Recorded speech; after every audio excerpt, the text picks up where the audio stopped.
على عباده الذين اصطفى اما بعد فاعوذ بالله من الشیطان الرجیم بسم اللہ الرحمن الرحیم۔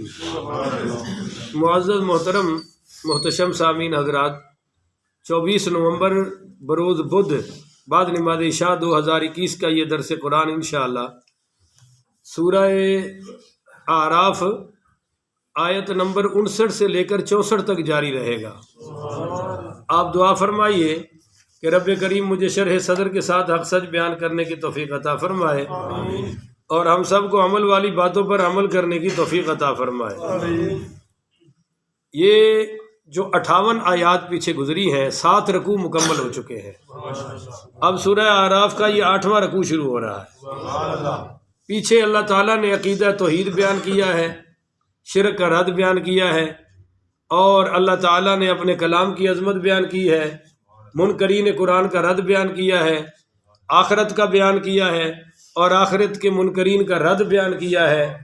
اب اللہ تعالیٰ ان سارے دلائل پر کچھ واقعات انبیاء کے بیان فرما رہا ہے۔ اب سے لے کر تقریباً سورت کے اینڈ تک مختلف انبیاء کا ذکر ہی جاری رہے گا کہ انہوں نے کیسے دعوت دی، قوم نے کیسے انکار کیا، نبیوں کے ساتھ کیا کیا معاملات پیش آئے، اس کی حکمت کیا ہے۔ سب سے بڑی حکمت یہ ہے کہ جب آپ کہتے ہیں کہ بھائی نشہ نہ پیو، بولو نشہ نہ پیو، نشہ نہ کرو، کیونکہ فلاں آدمی تھا نا زید، وہ بڑا مالدار تھا، بڑا صحت مند تھا، نشے کی وجہ سے وہ کنگال ہو گیا اور کمزور ہو گیا، تو آپ نے اپنی بات کو مضبوط کرنے کے لیے زید کی دلیل بیان کر دی۔ بولو زید کی دلیل۔ آپ کہتے ہیں کہ یہ چیز کھاؤ بڑی نفع مند ہے، بھائی فلاں نے بھی کھائی ہے، وہ بھی طاقتور ہو گیا، اس کے بھی سارے مسئلے۔ تو یہ ہوتا ہے واقعات کے بیان کرنے سے بات مضبوط ہو جاتی ہے۔ اب نوح علیہ السلام کا سب سے پہلے اللہ نے ذکر فرمایا ہے، حالانکہ پہلے نبی کون ہے؟ حضرت آدم علیہ السلام، پر ان کا ذکر کیوں ہوا کہ آدم علیہ السلام کے مقابلے میں کافر نہیں تھے۔ بولو کافر ہے، چونکہ انسانیت کا آغاز ہی ان سے ہوا تھا، زیادہ تر احکام آئے یا ان کے 2 بیٹوں کا لڑائی جھگڑا ہوا، قتل ہوا، بس یہ اتنی بات تھی۔ مگر نوح علیہ السلام کے دور میں شرک کا باقاعدہ آغاز ہوا اور کفر کا باقاعدہ، اور اتنے پکے مشرک نکلے وہ کہ 950 سال، سورہ عنکبوت کی آیت نمبر 14 میں یہ بات آ رہی ہے کہ 950 سال اللہ کے نبی نے تبلیغ فرمائی۔ یا ربی ان قومی دعوت قومی، یا ربی دعوت قومی لیلا و نہارا، اے میرے رب میں نے ان کو رات کو بھی بلایا ہے اور دن کو بھی، مگر یہ کانوں میں انگلیاں ڈال لیتے تھے کہ کہیں میری آواز ان تک نہ پہنچے۔ یہ اتنے بدبخت نکلے۔ تو نوح علیہ السلام کی قوم 5 بت بنائے ہوئے تھے۔ وَقَالُوا لَا تَذَرُنَّ آلِهَتَكُمْ وَدًّا وَلَا تَذَرُنَّ آلِهَتَكُمْ وَدًّا وَلَا سُوَاعًا وَلَا يَغُوثَ وَيَعُوقَ وَنَسْرًا، یہ 5 تھے، اور بخاری میں آ رہا ہے کہ یہ 5 اللہ کے ولی تھے۔ حقیقت میں یہ نیک لوگ تھے، ان کے بت بنا کر نا پھر ان کی پوجا شروع کر دی گئی، انہی کو معاذ اللہ کے مقابلے میں ٹھہرا لیا گیا۔ اب نوح علیہ السلام روک رہے ہیں تو قرآن کہہ رہا ہے وَلَقَدْ أَرْسَلْنَا نُوحًا، ویسے 1500 سال اللہ تعالیٰ نے نوح علیہ السلام کو عمر عطا فرمائی ہے، اور نوح علیہ السلام حضرت آدم علیہ السلام سے 100 سال بعد پیدا ہوئے ہیں، یعنی ان میں اور ان میں 100 سال کا فاصلہ ہے۔ یہ حضرت ابن عباس کا قول ہے۔ وَلَقَدْ أَرْسَلْنَا نُوحًا، اور ہم نے بھیجا نوح علیہ السلام کو اِلَىٰ قَوْمِهِ، اپنی قوم کی طرف، من رب العالمین، اِلَىٰ قَوْمِهِ، اپنی قوم کی طرف، فَقَالَ، انہوں نے کہا، یا قوم اعبدوا اللہ، اے قوم عبادت کرو اللہ کی۔ بولو عبادت کرو اللہ کی۔ یہ جو لفظ ہے نا یا قوم اعبدوا اللہ، اس کا مطلب ہے مشکل کشا بھی اللہ کو مانو، حاجت روا بھی اللہ کو مانو، اور دعا بھی اسی سے مانگو، کارساز بھی اسی کو سمجھو، خالق بھی اسی کو سمجھو، مالک بھی اسی کو سمجھو، منت منوتی نظر نیاز سر عبادت اللہ کے لیے ہے۔ بولو ہر عبادت اللہ کے لیے ہے۔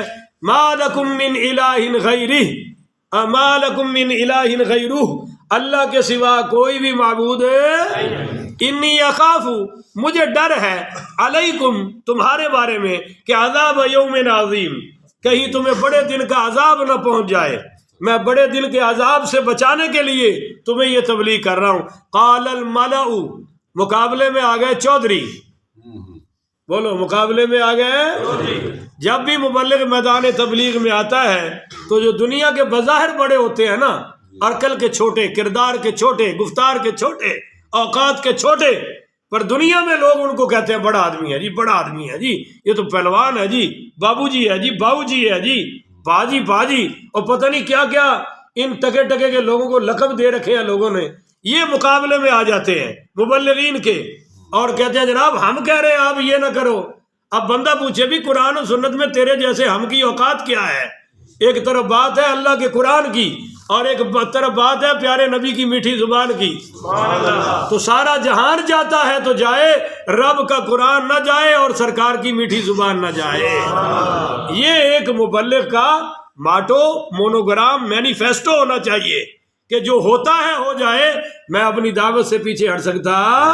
تو یہ دیکھیے سب سے پہلے قال الملأ، سردار آئے، انہوں نے کہا قومی ہی، اس قوم کے سردار کہنے لگے انا لنراک فی دلال مبین، ہم دیکھ رہے ہیں کہ تو کھلی گمراہی میں پڑا ہوا ہے۔ الٹا نبی کو گمراہ کہہ رہے ہیں معاذ اللہ۔ ہن دسو انہاں تو وڈا بھی بدتمیز کوئی ہو سکتا ہے جڑے اپنے امام اور اپنے نبی نو کہہ رہے ہیں کہ تو الٹا گمراہ ہے؟ تو قال، آگے سے جواب دیا یا قومی، اے میری قوم، کہو سبحان اللہ۔ تبلیغ میں تو سختی نہیں ہوگی، بولیے تبلیغ میں سختی اور دفاع میں نرمی نہیں ہوگی۔ آج کے ہم جیسے کم علم لوگوں نے تبلیغ اور دفاع کو گڈ مڈ کر دیا ہے۔ وہ کہتے ہیں دفاع بھی کرو تو منت سے کرو۔ ایک صحابہ پہ بھونک رہا ہے اور یہ کہتے ہیں نہیں بھائی نہیں بھائی نہیں بھائی، یہ لکا پٹھا کہاں سے بھائی بن گیا بھائی؟ وہ بھونک رہے ہیں اور ہم نے کرنا ہے دفاع۔ اب یہاں منت چل سکتی؟ دفاع میں کوئی ترلا نہیں ہے، بولو نا یار، دفاع میں کوئی ترلا، دفاع میں تو اگلے کی زبان بند کرنی ہے۔ وہ بری آنکھ سے دیکھ رہا ہے تو آنکھ نکال کے تلی پہ رکھنی ہے، ہاتھ بڑھا رہا ہے کاٹ کے رکھ دیں گے، قدم بڑھائے گا کاٹ کے رکھ دیں گے، قلم سے لکھے گا توڑ کے رکھ دیں گے، اور جو نبی پر بھونکے گا اس کی ایک ہی سزا ہے کہ سر تن سے جدا کر دیا جائے گا۔ اور تم نے چونکہ ایک ہی پڑھا ہے، تم سے مراد حکمران، وہ کہتے ہیں جی ہمارے نبی تو رحمت بن کر آئے ہیں۔ بے شک رحمت بن کر آئے ہیں، پر آپ نے اپنے گستاخوں کو نام لے لے کر قتل کروایا کہ جو یہ مجھ پہ بھونک رہا ہے، جو اس کو قتل کرے گا میں نبی جنت کی ضمانت دیتا ہوں۔ ہم کہتے ہیں یہ بھی نبی کی رحمت ہے۔ اخلاق اسلام کا ایک جزو مسلم ہے، پر بات اگر بڑھ جائے تو پھر عہد و بدر ہے۔ تو تمہیں عہد و بدر بھی یاد رکھنا چاہیے۔ اب یہ چونکہ تبلیغ ہے، یہاں دفاع، بولو نا، آگے بتاتا ہوں پھر دفاع کیسے ہوا۔ یہ تبلیغ ہے۔ تو قال یا قومی، اے میری قوم، لیس بی دلالۃ، مجھ میں ذرا بھی گمراہی نہیں ہے، بولو میں گمراہ نہیں ہوں، ولیکنی رسول من رب العالمین، لیکن میں رسول ہوں اس رب کا جو سارے جہانوں کا پروردگار ہے۔ ابلغکم، میں تمہیں پیغام پہنچاتا ہوں، ابلغکم، میں تمہیں پہنچاتا ہوں، رسالات ربی، اپنے رب کی پیغام، بولو اپنے رب کے، وانصح لکم، اور تمہیں نصیحت کرتا ہوں، بولو میں تمہیں، وَأَعْلَمُ مِنَ اللَّهِ مَا لَا تَعْلَمُونَ، اور میں وہ علم رکھتا ہوں جو تم علم ہے۔ ہاں، اَوَعَجِبْتُمْ، کیا تم تعجب کرتے ہو، ان جاءکم، کہ تمہارے پاس آیا ہے، ذکر من ربکم، نصیحت رب کی طرف سے، علی رجل منکم، ایک شخص کے ذریعے، مرد کے ذریعے، منکم، جو تم میں سے ہے، بولو جو تم میں سے۔ اب فرشتہ آتا تو وہ کھانا کیسے کھلاتا، کھانا کھانے کا طریقہ کیسے سکھاتا؟ اس کو تو بھوک لگنی، اگر فرشتہ آتا تو وہ پانی کو پینا کیسے، اس کو تو پیاس ہی نہیں ہے۔ وہ بیوی کے حقوق کیا بتاتا، اس نے تو شادی نہیں کرنی تھی۔ وہ بچوں کی پرورش کیا سکھاتا، اس کے تو بچے، یار سارے تو بولو نا، اس کے تو بچے، یا تسی کو فرشتیاں دے لب لینے، تو انہوں نے کوئی نہیں نا. اس لیے اللہ کہتا ہے رجل علی رجل منکم، تم میں سے بھیجا ہے لینذرکم، تاکہ تمہیں ڈرائے. بولو بولو تمہیں ڈرائے. میں اتنے نا پہلے جمعے اچھے ٹکا کے جہنم بیان کرتی، قرآن ہے نا، تو جناب پورا ہفتہ میری کھچائی ہو جی وہ جہنم ہی دس جی ساری جہنم ہی. میں کہا جی تسی بچ جاؤ. اللہ نے تا دسی ہے نا. دیکھو نا سورۃ الرحمان میں جتنے جہنم دا بیان آ رہے ہیں نا، اتنے بھی اللہ فرما رہا ہے فَبِأَيِّ آلَاءِ رَبِّكُمَا تُكَذِّبَانِ، تم میری کون کون سی نعمت کو جھٹلاؤ گے. اب جہنم کا بیان کون سی نعمت ہے؟ تو بادشاہ توجہ کر، ٹھیک ہے چلو چادر کٹھی کیتی ادھر یا میں پڑھیا دھیان نے تھوڑے والی ہے. اچھا جی میں عرض کر رہا تھا یہ تسی میں تحفہ کر دیو نا، میں لے لاں گا انشاءاللہ، کٹھی نہ کرو تسی. اچھا میں عرض کر رہا تھا، توجہ رکھے کہ اب جہنم کے بعد اللہ فرمائے میری کس کس نعمت کو جھٹلاؤ گے. تو جہنم کیوں نعمت ہے؟ تاکہ ہم اس سے بچ جائیں. بولیے ہم اس سے، یہ نبی کا کام ہے جی. لِيُنذِرَكُمْ، تمہیں ڈرائے، وَلِتَتَّقُوا، اور تم پرہیزگار بن جاؤ، گناہوں سے بچ جاؤ، وَلَعَلَّكُمْ تُرْحَمُونَ، تاکہ تم پر رحمت نازل کی جائے. فَكَذَّبُوهُ، انہوں نے جھٹلا دیا. فَأَنْجَيْنَاهُ، تو پھر ہم نے نجات دی نوح علیہ السلام کو، وَالَّذِينَ مَعَهُ، اور ان کے ساتھ والوں کو، فِي الْفُلْكِ، اس کشتی میں. بولو جی اسے، اس کشتی کو بنانے میں 2 سال لگے. بولو بھائی کتنے؟ 2 سال. اس کی جو لمبائی تھی نا جی وہ تھی 300 ہاتھ. بولو کتنی تھی؟ 300 ہاتھ. اس کی جو چوڑائی تھی وہ تھی 50 ہاتھ، اور اس کی جو اونچائی تھی وہ تھی 30 ہاتھ. اور اس کے ٹائٹینک ہی سمجھ لو، اس کے 3 پورشن تھے. بولو جی کتنے؟ 3 منزلیں تھی. اوپر والی منزل میں صرف پرندے تھے، اور درمیان والی منزل میں انسان تھے. اور انسان کتنے تھے؟ 80 افراد. یعنی 950 سال میں صرف 80 مسلمان ہوئے ہیں. تو کوئی نبی پر الزام تو نہیں ہے نا. اب نہ نماز پڑھے تو اذان دا کی قصور ہے؟ کیوں جی؟ اور تسی چھیتی نہ آؤ جمعے ویچتے مولوی صاحب دا کی قصور ہے بیچارے دا؟ اپنے ہی من میں ڈوب کر پا جا سراغ زندگی، کیوں دوسروں کو قصور وہاں ٹھہراتا ہے؟ 40 مرد، اس میں 80 افراد، 40 مرد اور 40 یہ ٹوٹل 80 ہو گئے. اور جو نیچے والا پورشن تھا اس میں وہ درندے تھے وحشی. اب یہ جو کشتی میں آئے یہی بچے، باقی کوئی بچا. اب دیکھیے جی جودی پہاڑ کی چوٹیوں تک پانی پہنچا ہے پر کشتی والے محفوظ رہے ہیں. اس کو کہتے ہیں والذین معہ، نبی کے ساتھ کی برکت ہے. والذین معہ، نوح علیہ السلام کے ساتھیوں کے بھی لیے بھی یہی لفظ ہے، اور سورہ فتح کی آخری آیات میں صحابہ کے لیے بھی یہی لفظ ہے. والذین معہ، بولو والذین معہ. یہ اب علیحدہ نقطہ پھر ذہن میں آ رہا ہے کہ اشداء علی الکفار، پہلے کافروں پر سختی کرو، رحماء بینہم، پھر اللہ تمہیں آپس کی محبتیں عطا فرمائے گا. لو جی بات پوری کر لے. یہ کشتی چلی 10 رجب کو. بولو چلی 10 رجب، اور رجب کے آگے کون سا مہینہ ہے؟ شعبان. گنتے جاؤ، رمضان 3، بولو گنو تو صحیح نا. رجب 1، شعبان، رمضان اور شوال، ذی قعدہ اور ذی الحج، محرم. یہ 10 محرم کو کنارے لگی ہے.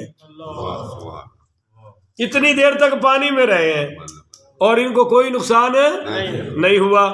تو اللہ کہہ رہا ہے فَأَنْجَيْنَاهُ، ضمیر کا مرجع نوح علیہ السلام، وَالَّذِينَ مَعَهُ، اس ہو ضمیر کا مرجع ان کے ساتھی، ان کو بھی نجات دی اور مومنوں کو بھی فی الفلک کی، اس کشتی میں. اب مزے کی بات ہے جب یہ کشتی پہنچی نا 2 سال دوسرے سال کے اینڈ پر، یعنی تیاری کے آخری مرحلوں میں، تو قوم کے چند بدماش آئے اور انہوں نے پخانہ کر دیا، ساری گندی کر دی. کسی نے یہاں کیا، کسی نے اتلے میں، کسی نے وہ کافی سارے تو کوئی 8-10 کٹھے ہی آ گئے، بول بھی کر دیا. تو نوح علیہ السلام کو بڑا دکھ لگا کہ یا اللہ اتنی مشکل سے میں نے، وہ کبھی آپ کو بتاؤں گا کہ اس کشتی میں کس کس پرندے نے مدد کی. پرندے سکھاتے تھے کہ حضرت جی اے تھے لاؤ تے اے لکڑ اتھے لاؤ، بہرحال وہ ایک لمبی بحث ہے، میں چونکہ مختصر کرنا چاہتا ہوں۔ نوح علیہ السلام بڑے پریشان ہوئے کہ یا اللہ انہوں نے تو پخانہ کر دیا ہے۔ اللہ نے فرمایا انہی سے صاف کراؤں گا، میری قدرت بھی دے گی۔ رات ہوئی تو سب کو خارش شروع ہوئی، بولو سب کو خارش، اور اتنی ہوئی کہ وہ کھجلی کرتے کرتے کرتے ماس پھٹ گئے، خون نکل آئے، اور ایک آدمی وہ اٹھا، نیند میں تھا، اور وہ اس کشتی میں گرا اور وہ پخانہ اس کے جسم کو لگا، تو جہاں لگا وہ خارش ختم ہو گئی۔ اس نے اعلان کر دیا بھئی یہ تو بہت بڑا نسخہ شفا ہے۔ وہ سب اب آتے جا رہے ہیں، ملتے جا رہے ہیں، شیشے سے بھی زیادہ صاف کر دیا، اور جو ملتا جا رہا ہے اس کو آرام بھی ملتا جا رہا ہے، بولو اس کو آرام بھی۔ تو اللہ نے فرمایا میرے نوح یہ تیری فتح کی پہلی قسط ہے، ہم نے انہی کے ہاتھوں سے کشتی صاف کروا دی ہے۔ تو فرمایا وَأَغْرَقْنَا الَّذِينَ كَذَّبُوا بِآيَاتِنَا، اور باقی وہ لوگ جنہوں نے ہماری آیتوں کا انکار کیا ان کو ہم نے غرق کر دیا۔ إِنَّهُمْ كَانُوا قَوْمًا عَامِينَ، بے شک وہ لوگ دل کے اندھے تھے، بولو دل کے۔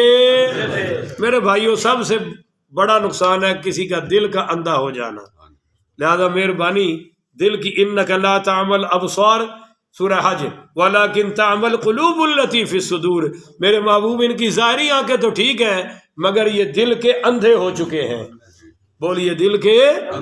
تو نوح علیہ السلام کے بعد پہلے رسول، آدم علیہ السلام کے بعد پہلے رسول نوح علیہ السلام ہے، اسی لیے آدم ثانی کہا جاتا ہے ان کو، کہ پھر سارے ہی غرق ہو گئے تھے، پھر باقی انسانیت کا آغاز ان سے اور ان کی اہل اولاد سے ہوا ہے اور ان کے ماننے والوں سے ہوا ہے۔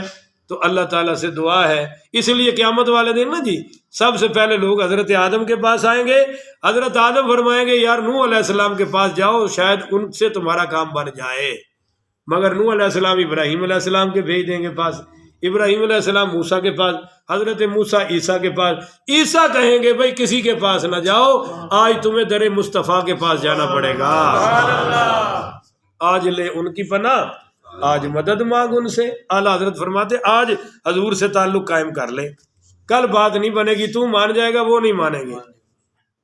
اللہ تعالی ہمیں عمل کی توفیق عطا فرمائے۔ آخر ودعوانا الحمدللہ۔